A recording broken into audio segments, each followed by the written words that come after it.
Well, explosive details have emerged about financial support given to Harry and Meg's in a yearly royal report. The Duke and Duchess of Sussex were still receiving moolah until mid-last year, despite the Duke's claims he was cut off. Hold up, wait a minute. Your family cut you off? Yeah, in the first quarter of 2020. But I've got what my mum left me, and without that, we would not have been able to do this. Prince Charles personally paid Harry and Meghan millions to help them transition to financial independence. Sunrise royal editor Rob Jobson joins us now from London. Look at that smart Robbo. Jobbo, you're not going to hold back here because I know you've been animated about this subject, whether all the truths in inverted commas told in that interview were in fact truths. What's your take on this one?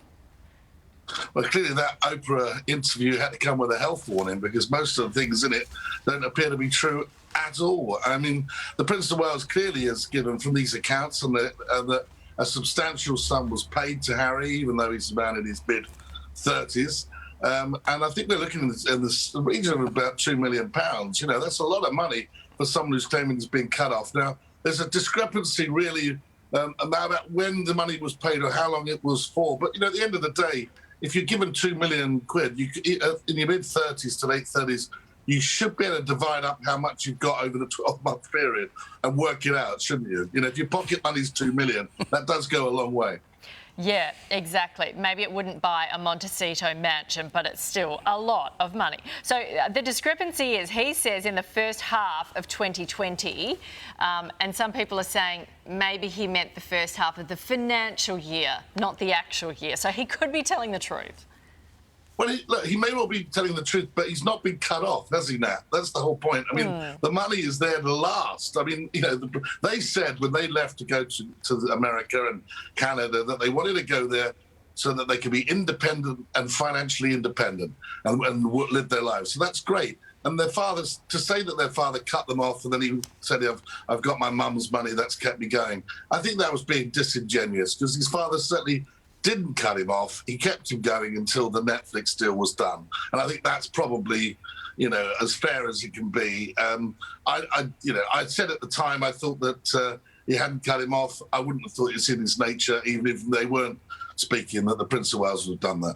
Hey, Jobbo, what about the royals more broadly and the impact, I guess, of the pandemic on royal finances? It's been revealed Buckingham Palace had to dip into its savings a bit. A loss of over half of annual income, is that right? Yeah, about half of annual income, but I mean, some businesses have lost all annual income. So, I mean, I'm not surprised by that. There's been certain savings on the way back. You know, the royals haven't been travelling, so there's been less of that. Security costs will have come down as well.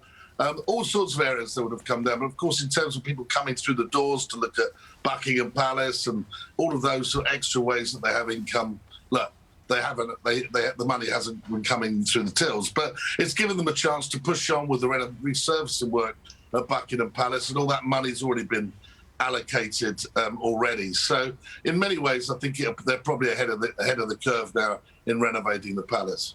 OK, still on the Sussexes, one of Harry's many titles is the Earl of Dumbarton. Apparently, the couple didn't want Archie to inherit this.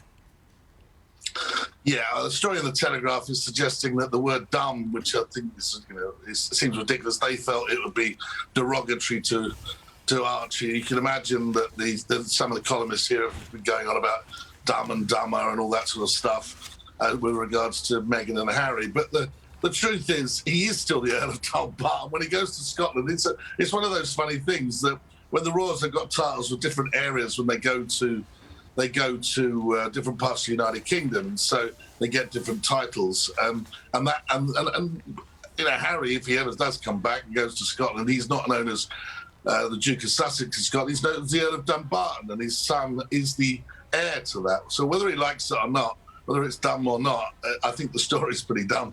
He is the Earl of Dumbarton. Love when you break it down for us fearlessly, Jobbo. It is what it is, according to Rob Jobson. Yeah, thank you, Jobbo.